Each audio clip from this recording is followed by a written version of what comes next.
Hello guys, my name is Harshit और आज से ठीक 2 हफ्ते पहले नाइट सीटीएफ हुआ जिसका रिवर्स इंजीनियरिंग का एक चैलेंज आज हम लोग सॉल्व करने वाले हैं। उसका नाम था लॉस्ट डंजियन।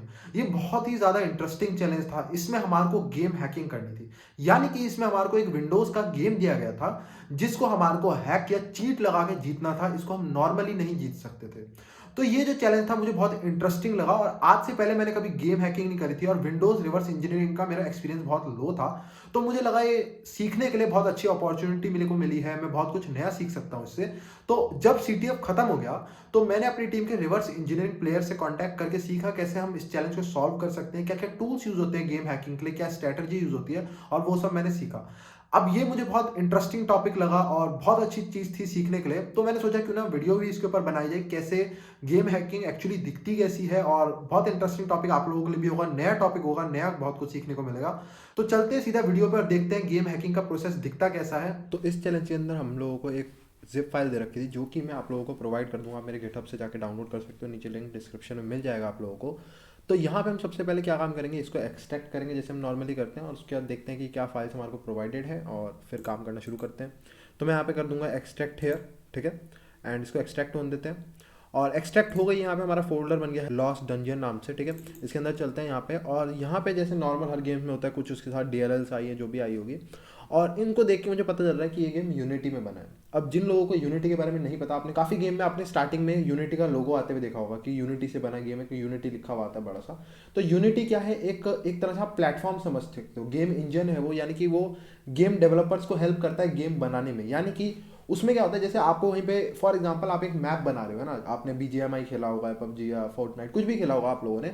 तो उसमें क्या होता है, आपको फॉर एग्जांपल मैप्स दिए हुए हैं, कोई भी गेम खेला हो, ओपन वर्ल्ड गेम खेला होगा, तो उसमें आपको कोई सिटी दी है, कुछ भी दिया है। तो गेम इंजन क्या हेल्प करते हैं आपकी, आप उसे बता दो यहाँ पे एक बिल्डिंग बनानी है, वो बिल्डिंग बना देगा, बिल्डिंग की डायमेंशंस कैसे रखनी है, ठीक है, कलर्स क्या रखने हैं, वो सब कुछ कर देगा। तो आपको उसको इंस्ट्रक्ट करते जाना, ऐसा नहीं कि हर चीज़ आपकी हेल्प करे, लेकिन काफ़ी हद तक वो आपकी हेल्प करता है एज ए गेम डेवलपर, ठीक है। ये होते हैं हमारे गेम इंजन, बहुत सारे होते हैं, यूनिटी बहुत फेमस है, अनरियल का होता है एक अपना अलग, बहुत सारे होते हैं यहाँ पे, ठीक है। तो यूनिटी बहुत ज़्यादा फेमसली यूज होता है, बहुत ईजी टू यूज़ है।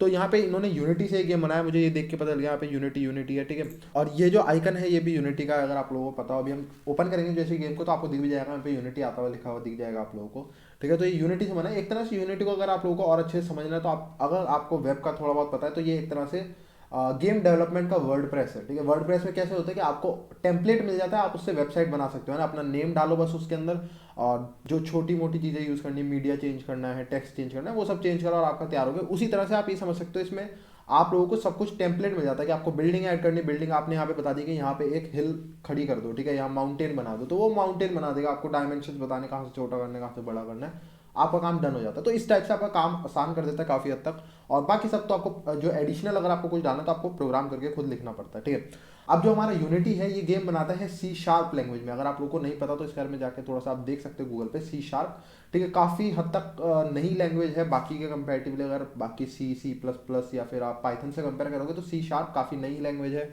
ठीक है। और यूनिटी यूज़ करता है उसका गेम बनाने में, ठीक है। सी और हैश का जो साइन होता है हम यूज़ करते हैं सी हैश, उसको हम सी शार्प बोलते हैं लैंग्वेज को, ठीक है। तो अब मैं गेम को रन करता हूँ, ठीक है। गेम डॉट टी पे क्लिक करेंगे और यहाँ पे हमारा गेम खुल जाएगा और आपको दिखेगा सबसे पहले यूनिटी का जो हमारा लोगो है वो आता हुआ दिख जाएगा, नाम सा बड़ा सा लिखा आ जाएगा यूनिटी का। ये आगे यहाँ पे मेड विद यूनिटी लिखा आ रहा है, आपने काफ़ी गेम्स में देखा होगा ये। तो ये गेम इंजन है, हेल्प करता है गेम डेवलपर्स को गेम बनाने। ये रहा हमारा गेम जिसको हमारे को हैक करना है, खुल चुका है हमारा, ठीक है। और काफ़ी बेसिक सा गेम है, मतलब ठीक है, नॉर्मल गेम से तो काफ़ी अच्छा है। कि अगर मैं आपको बेकार सा कोई खिला देता है ना, सांप वाला गेम जो आता है ना, उससे तो बहुत बढ़िया गेम है, ठीक है। थोड़ा सा वो खेल सकते हो, 3D गेम है। और यहाँ पे कुछ बोल रहा है, मैं बस थोड़ा सा मैप को इधर उधर जाके देख रहा हूँ, मैप में क्या है, थोड़ा सा हम एक्सप्लोर कर लेते हैं, समझ आ जाएगा हमारे को क्या है, फिर उसके बाद हम पढ़ भी लेंगे ये लोग क्या बोल रहे हैं, ठीक है। सो यहाँ पे सबसे पहली चीज़ जो मैं लगाना चाहूँगा वो होगी स्पीड हैक। बड़ा धीरे चल रहा है यार ये, ठीक है। एंड यहाँ पे ये कुछ बोल रहा है, heard that the beast in the dungeon will chase you forever if you get to you.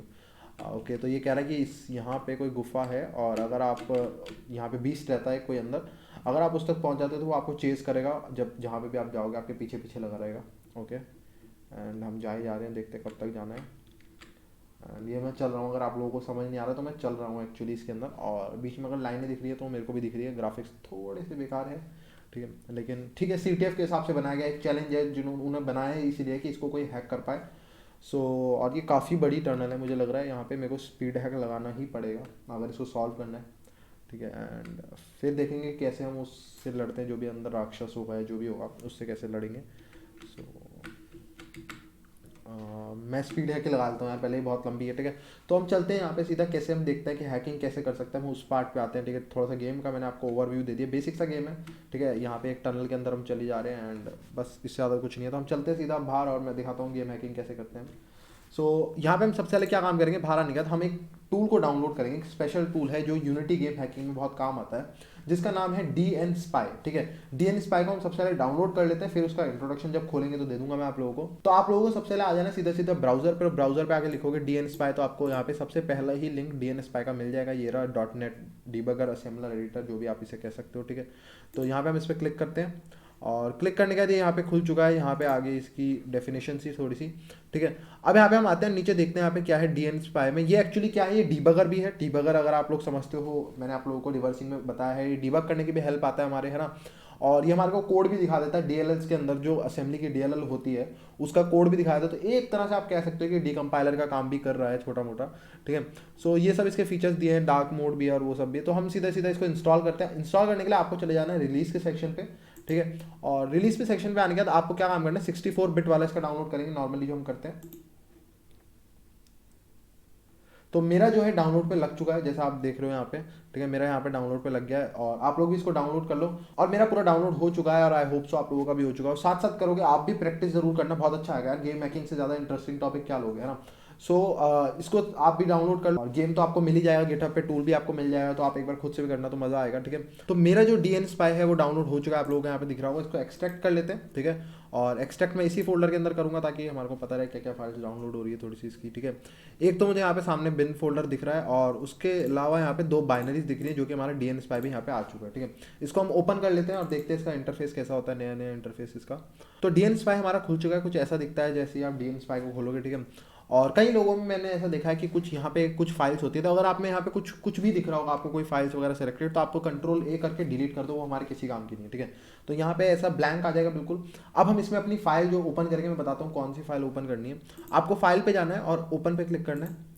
इसको करने के बाद आपको चले जाना है यहाँ पे किस पे, लॉस्ट डंजियन जो हमारा चैलेंज है उसके अंदर आपको जाना है गेम डेटा के अंदर, ठीक है। इस फोल्डर के अंदर, इसके अंदर आपको जाना है मैनेज्ड के अंदर, और यहाँ पे आपको एक स्पेशल फाइल मिलती है असेंबली C#.dll, ठीक है। इसी के अंदर हमारे जो गेम के जितने एट्रीब्यूट्स, क्लासेस, मेथड्स वगैरह होंगे ना, मतलब जो उसका एक तरह से समझ सकते हो जो उसका पूरा प्रोग्राम सेक्शन है, जो प्रोग्रामिंग उसकी हो रखी है, वो इस फाइल के अंदर हमारे को पूरी मिल जाती है। ये इसको अपने आप ऑटोमेटिकली इसको कोड में कन्वर्ट कर लेगा, इसको डीकम्पाइल कर लेगा।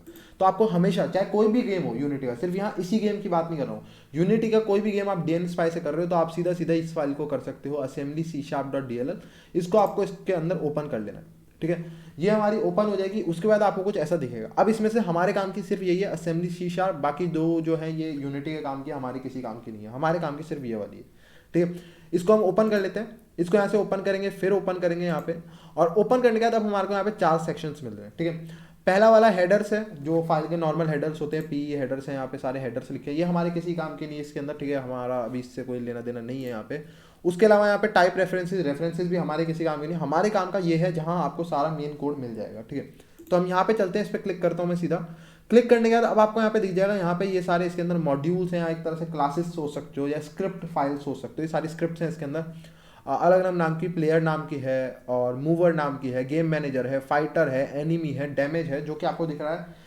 इनसे रिलेटेड डेटा इनके अंदर होगा। जैसे एनिमी से रिलेटेड अगर डेटा सारा कि एनिमी की मान लो फॉर एग्जांपल अगर कुछ होगा ऐसा, स्पीड, एनिमी की स्पीड कितनी है, तो वो यहाँ मिल जाएगी। या हमारी स्पीड में भी प्लेयर के अंदर हो सकती है, या मूवर नाम से हो सकती है, मूव कितने पे कर रहा है, या फाइटर नाम भी हमारा हो सकता है मे बी रखा हुआ हो, तो किसी के अंदर भी मिल सकते हैं, तो वो हमारे को ढूंढना पड़ेगा, ठीक है। तो चलते हैं इसके कोड के अंदर। और मैं पहले ही बोल दूं कि यहाँ पे मेरे को बिल्कुल भी C# नहीं आती है, मेरा कोई एक्सपीरियंस नहीं C# के साथ। ये जो आप देखोगे यहाँ पे ऊपर C# में दिखाया गया है सब कुछ, आपको अगर विजुअल बेसिक आती है आप कोड उसमें भी देख सकते हो, IL कोई लैंग्वेज होगी, मेरे को कोई आइडिया नहीं है, उसके अंदर भी देख सकते हो, पर मैं C# में ही देखूंगा क्योंकि मेरे को उसमें भी कोई आइडिया ना, बाकी किसी में भी कोई आइडिया नहीं है। तो मेरे लिए सारी एक ही बात है, ठीक है। काला अक्षर भैंस बराबर है मेरे लिए सारा कुछ, ठीक है। सो मेरे को कुछ नहीं आता यहाँ पे। तो मैं क्या काम करता हूँ, स्टार्ट करते हैं। हमारे को बस इतना पता है कि स्पीड हमारे को चेंज करनी है। आप यहाँ पे सर्च का ऑप्शन भी आता है, आप सर्च कर सकते हो। जैसे फॉर एग्जाम्पल आप स्पीड सर्च कर सकते हो, मे बी स्पीड से रिलेटेड कुछ मिल जाएगी, प्लेयर स्पीड या ऐसा कुछ अगर हमारे को मिल जाए, ठीक है। जैसे यहाँ पे है गेट स्पीड है, लेकिन मेरे को इसके साथ कोई एक्सपीरियंस नहीं, मैं पहली बार कर रहा हूँ ये सब काम। तो मैं भी आप लोगों के साथ तरह ही, जैसे आप लोग देख रहे हो चीज़ों को, मैं भी वैसे ही देख रहा हूँ, ठीक है। सो गेट स्पीड, और यहाँ पे तो कुछ ऐसा मेरे को दिख नहीं रहा है। बाकी गेट स्पीड को यूज़ कैसे करते हैं, किसके अंदर का है, तो ये किसके अंदर का है एक्चुअली, ये एक्चुअली इसके अंदर का पार्ट है, जो कि मैंने आपको पहले बोला था हमारे किसी काम का नहीं, ये यूनिटी के काम के हैं जितने नीचे आएंगे। हमारे काम का सिर्फ ये असेंबली सी शार्प है, तो हमारा इससे कोई लेना देना नहीं है, तो मैं इसको यूज़ नहीं करूँगा, मैं इसको क्रॉस कर दूंगा यहाँ से, ठीक है। हम आते हैं अपने वाले हिस्से पे, यहीं पे थे हम, वापस यहाँ पे आते हैं और यहाँ पे मैं देखना शुरू करता हूँ। सबसे पहले मैं जाऊँगा प्लेयर क्लास पे, मुझे लग रहा है प्लेयर में भी कुछ रिलेटेड हो हमारी स्पीड से, क्योंकि प्लेयर वो ही डिफाइन कर रहा होगा हमारा प्लेयर। और यहाँ पे कुछ कोड है जो कि मेरे को खास समझ तो नहीं आ रहा है, लेकिन फिर भी देख लेते हैं। यहाँ पे हमारा क्या हो रहा है, axis raw equals to input dot get axis raw horizontal vertical, ये शायद कुछ हमारी पोजीशन सेट कर रहा है, वेक्टर 3 बना रहा है, यानी कि बस ये वेक्टर 3 डायमेंशनल चीज़ को लेता है, मतलब एक तरह से आप समझ सकते हो। हमारे को ये स्पॉट कर रहा है, शायद ये हमारे को बता रहा है, मेरे को पक्का कोई अंदाजा नहीं, शायद ये हमारे को ऐसा बता रहा है कि हमारी जो स्टार्टिंग पोजीशन है वो कहाँ से स्टार्ट होगी शायद, ठीक है। क्योंकि ये एक ही जगह दी हुई है, इस वाले और इस वाले जगह से हमारा आ रहा है, क्योंकि यहाँ पे ये 3 एक्सेस दिए हुए, तो ये हमारा एक्स एक्सेस है, हम कहाँ पे होंगे एक्स एक्सेस में, और ये वाई है, ठीक है। और ये वाला हमारा जेड एक्सेस है, 3 डायमेंशनल बनाता है, मैंने बताया ये, ठीक है। तो ये 3 डायमेंशनल गेम है उसके लिए। और ये कहाँ पहुँच गया हूँ मैं, फिर से इसमें हल्का सा भी क्लिक करो तो कहीं पे पहुँच सकते हैं हम। मैं वापस चलता हूँ और ये यूनिटी के गेम के स्टफ के अंदर आ गए, जो कि हमारे किसी काम का नहीं है, वापस से हम, ठीक है। सो हम चल रहे थे कहाँ पे थे, हम प्लेयर के अंदर। तो प्लेयर के अंदर मुझे खास कुछ नहीं दिखा। मैं मूवर के अंदर जाना चाहूँगा, मूवर के अंदर देखते हैं। यहाँ पे एक्चुअली कुछ काम दिख रहा है मुझे होता हुआ ढंग का, कि मतलब कुछ दिख रहा है, कोड तो लिखा है एटलीस्ट यहाँ पे।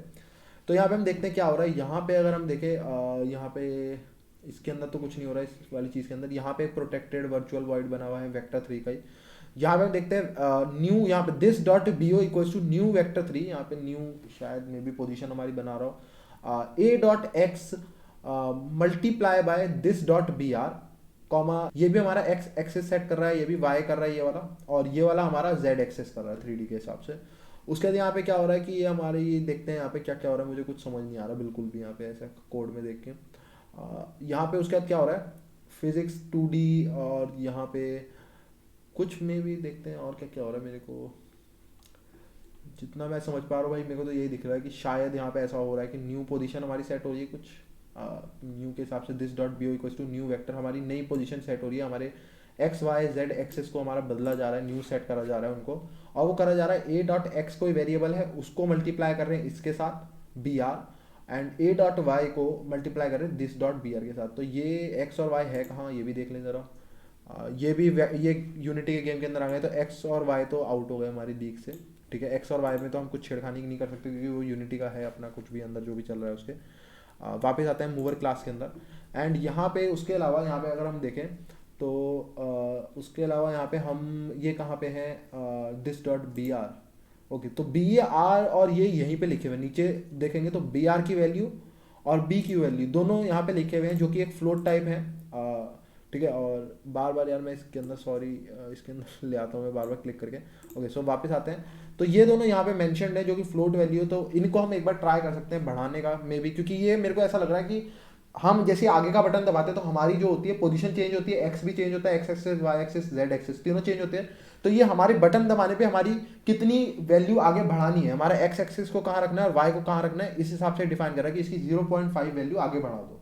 समझ रहे हो बात को। स्पीड क्या होती है, हम एक स्पीड का मतलब क्या है, सीधा सीधा हम आगे का बटन दबाएंगे तो हमारे को 5 सेंटी फॉर एग्जांपल 5 सेंटीमीटर आगे बढ़ा दो। तो तेज स्पीड का मतलब क्या है, हम आगे का बटन दबाएंगे तो हमारे को 10 सेंटीमीटर आगे खिसका दो। तो एक बार दबाने पे हम बहुत ज्यादा गैप पे आगे बढ़ रहे हैं, तो वही तेज स्पीड होती है। मैं बहुत बार दबाऊंगा तो मैं एकदम कितनी तेजी से आगे आगे पहुंच जाऊंगा, तो वही तो तेज स्पीड होती है गेम के अंदर। तो यहाँ पे हमारी जो आप देख रहे हो हमारे को इतना आगे बढ़ा रहा है ये, फॉर एग्जाम्पल अभी मेरे को पक्का नहीं पता सही भी है या नहीं, ठीक है। तो शायद हमारी न्यू पोजीशन इनके हिसाब से सेट हो रही है, क्योंकि यही मल्टीप्लाई हो रहे हैं इन द एंड। अगर आप देखोगे उसके बाद इफ कंडीशन लग रही है, यहाँ पे कुछ चेक कर रहा है कि ये सही है गलत है या नहीं, ठीक है। तो वो सब चेक कर रहे हैं, तो यही मल्टीप्लाई यही चेंज कर सकते हैं, और तो कुछ हमारे हाथ में है भी नहीं, ना एक्स है ना वाई है, ये सब यूनिटी के अंदर की चीज़ें हैं, ठीक है।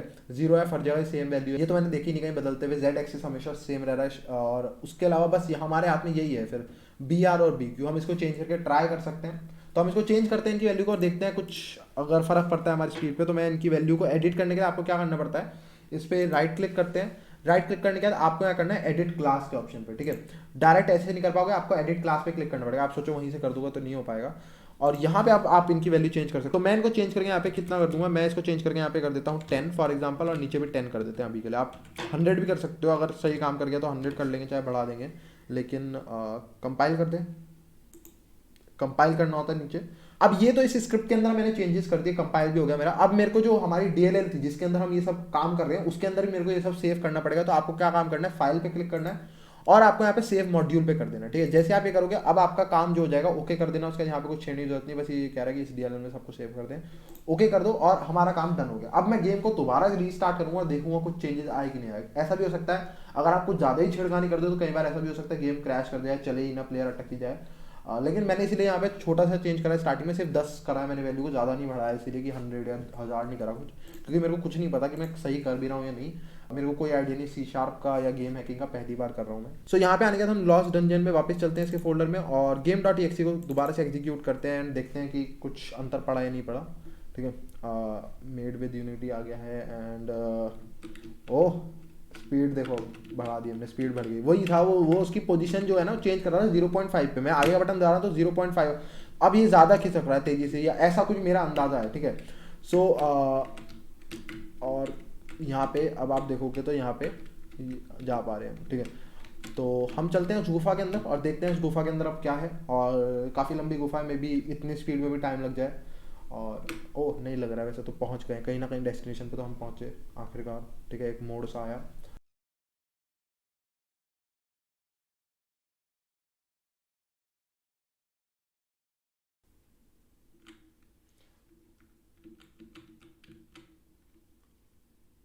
और हम यहाँ पे भागते भागते यहाँ पहुँच गए हैं, और यहाँ पे हमारे को एनिमी ने ब्लॉक कर दिया काफ़ी हद तक, और हम कहीं नहीं हिल पा रहे हैं। और इसी की बात कर रहे थे जब हमने, याद है वो शुरुआत में एक मैसेज पढ़ा था जो जना बता रहा था कि डेविल हमारे पीछे लग जाएगा तो हमें छोड़ेगा नहीं। सो इसने हमारे को ब्लॉक कर दिया और ये कहीं हमारे को जाने नहीं दे रहा आगे पीछे। और शायद हमारे को इस गुफा में जाने के लिए पहले इनसे बचना पड़ेगा, और इनसे बच सकते नहीं क्योंकि हमारी तरफ ही आएंगे। आप गुफा में जाने की कोशिश करोगे हमारे पीछे पीछे जाएंगे, जहाँ पे भी हम जाएंगे तो हमें ब्लॉक कर देंगे। So it's time for hacking. आप समझ चुके हैं उसको देखिए कि अब हमारे को कुछ हैक करना पड़ेगा, इनमें कुछ यहाँ पे हमारे को देखना पड़ेगा कि इनको कैसे रोकें। एंड फिर इनको रोकने के बाद वापस हम आएंगे गुफा में और देखेंगे कि क्या करना है, हमारा ओरिजिनल टास्क है इसके अंदर आके, ठीक है। तो हम स्विच करते हैं सीधा डीएन स्पाई के अंदर। अब हमारा ये वाला जो हैक था, चीट कह लो, ये तो काम कर गया, स्पीड तो हमने बढ़ा दी। नेक्स्ट टास्क हमारा क्या है, इस मूवर क्लास को बंद करते हैं, इससे काम खत्म हो गया। नेक्स्ट टास्क हमारा है कि वो जो स्कल्स से आ रहे छोटे से जो भी उन्हें कह सकते हैं, या तो वो फाइटर होंगे, देखो इनमें से दो होंगे, या तो वो फाइटर होंगे या एनिमी, ठीक है। वो जो भी आ रहे हैं हमारे पास, हमारे को अब उनको रोकना है हमारे पास आने से, ठीक है। अब हम देखते हैं उनका कोड कैसे, हम यहाँ पे देखते हैं क्या है या क्या नहीं। तो अब हम यहाँ पे क्या काम करते हैं, सबसे पहले हम चलते हैं फाइटर में, देखते हैं कुछ मिलता है। फाइटर में यहाँ पे कुछ वेरिएबल्स हैं लेकिन कोड बहुत छोटा सा है। कोड में हम देखते हैं यहाँ पे क्या हो रहा है। Hit point this, minimize colour at game manager dot instance this. कुछ खास कोड मेरे को यार इसका दिख नहीं रहा है ऐसा कुछ कि यहाँ पे कुछ रिलेटेड ऐसा लगे ना, पोजीशन हमारी चेंज हो रही है कुछ हो रहा। सो ऐसा तो कोई कोड मेरे को यहाँ पे दिख नहीं रहा है। और hit point, max hit point और काफ़ी कुछ दिया हुआ है, लेकिन ऐसा कुछ है नहीं। एनिमी पे चलते हैं, मे बी हमारे एनिमी यही हो, ठीक है। यहाँ पे हाँ मुझे कुछ दिख रहा है, एक्स और वाई की पोजीशन चेंज होता हुआ लग रहा है यहाँ पे, जो एक्स और वाई ये सब चेंज हो रहा है, जैसे वो सब हमारे काम का में भी हो सकता है। तो देखते हैं यहाँ पे क्या लिखा है गेम के अंदर। दिस फिक्स अपडेट पे आते हैं, यहाँ पे क्या हो रहा है, distance this is later, chase length chase, and उसके बाद वेक्टर 3 डॉट डिस्टेंस पोजीशन, यही काम कर रहा है जहाँ तक मुझे लग रहा है, क्योंकि और तो कुछ मेरे को दिख नहीं रहा है, ठीक है। लेकिन हमारे पीछे शायद ये वाला कोड जो है लगा रहा है, क्योंकि ये पोजीशन चेंज कर रहा है एक्स और y. If distance is this, जो कि कोड तो मैं बिल्कुल नहीं पढ़ सकता, अगर आप सोचो मैं आपको समझा भी दूँ तो कोड में कुछ नहीं कर सकता, बस मैं ये देख सकता हूँ ये इफ़ कंडीशन हो रही है यहाँ पे, इफ एल्स हैं, और उसके अलावा तो मैं कुछ नहीं कर सकता क्योंकि मेरे को खुद बिल्कुल भी नॉलेज नहीं है इसकी। मैं पहली बार देख रहा हूँ सी शार्प को, लैंग्वेज को। एंड यहाँ पे हम देखते हैं क्या कर सकते हैं। ये वाला फंक्शन जो मुझे जो लग रहा है, क्योंकि आप खुद ही देखोगे यहाँ पे ऐसे ही है, यही लग रहा है पोजीशन को चेंज करता हुआ, और तो कोई है नहीं।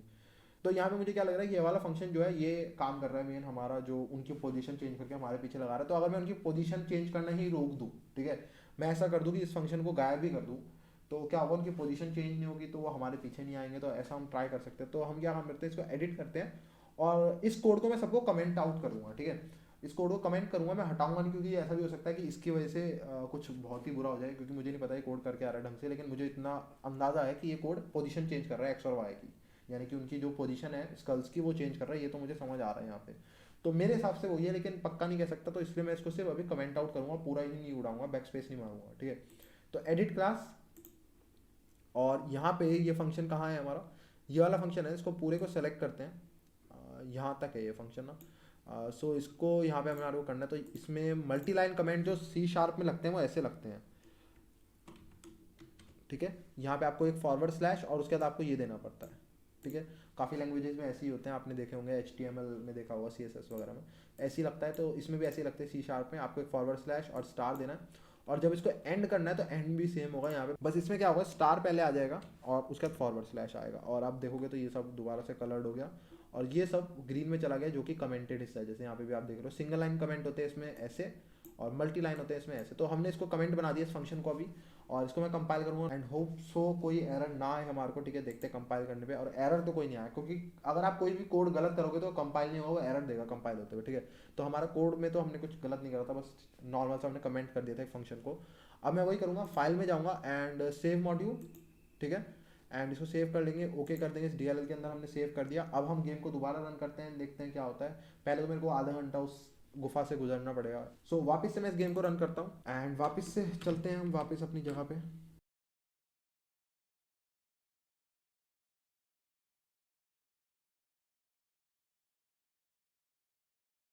उस जगह के हम पास आ चुके हैं, आपको दिख रहा होगा, और इस बार हमारे को स्कल्स यहाँ पे बिखरते हुए आते हुए हमारे पास नहीं दिख रहे हैं, ठीक है। तो अंदर चल के देखते हैं क्या हो रहा है, और स्कल्स अपनी जगह पे ही सेट हैं, और एक्चुअली यहाँ पे ये फ्लैग भी बना रहे हैं, ठीक है। हमने इनको हिलने से रोक दिया, तो इनकी जो इनिशियल पॉइंट थी जहाँ से ये स्टार्ट कर रहे थे स्कल, ठीक है, स्कल क्या काम कर रहे थे, यहाँ से हिल के हमारे पास आ रहे थे, तो अगर स्कल ने हिलना बंद करा तो वो अपनी जगह पे फिक्स रहे, वो हिले नहीं। तो क्या हुआ यहाँ पे, उनकी जो इनिशियल पॉइंट था, जो स्टार्टिंग पॉइंट था, वही मिलके फ्लैग बना रहा है। अगर आपको दिख रहा हो तो ये फ्लैग है, ये रहा, यहाँ पे लिखा है NITE, उसके बाद कर्ली ब्रैकेट EB1C 9AM3R, तो ये फ्लैग था, ठीक है। CTF का फ्लैग हमारे को मिल गया, और ये मेरा पहला एक्सपीरियंस था गेम हैकिंग के साथ, और आप लोगों को दिख रहा होगा मेरे को आता नहीं है ये सब में, कुछ भी एक्सपीरियंस नहीं था, लेकिन आप लोगों को पता होना चाहिए। देखो, अगर ये मेरे को आता होता तो मैं CTF में खेलता ही क्यों, मतलब ये मेरे को पहले से पता है तो मैं CTF ही क्यों खेलता, क्योंकि CTF हम खेलते ही सीखने के लिए, तो ये मेरे लिए बिल्कुल नया था, इसलिए मैंने सीखा।